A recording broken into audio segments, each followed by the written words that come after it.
So, what's up mga ka-J-Click? So, ngayon, ikakabit natin tong bago nating in-order na RevX Racing Pulley. So, first time natin maglalagay ng racing pulley sa ating click. At stock pa rin talaga tong ginamit, tong click natin. No? At ngayon lang tayo gagamit ng racing pulley.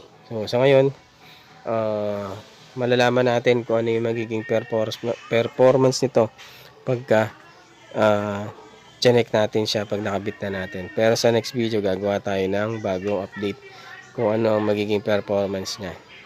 So ngayon, stock pa rin yung ating CVT bukod sa bola at sa spring. Ngayon lang tayo papalit ng racing pulley.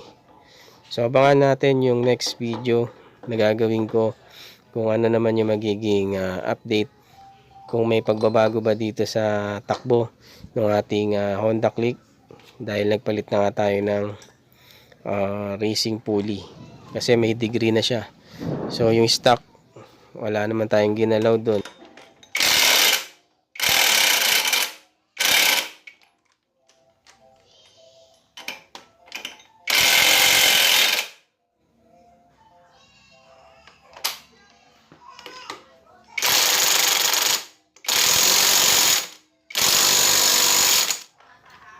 So yun guys, nakabitan natin tong binili natin racing pulley na RevX na pulley set. So sa next video ko gagawa lang tayo ng bagong update kung ano yung magiging performance niya.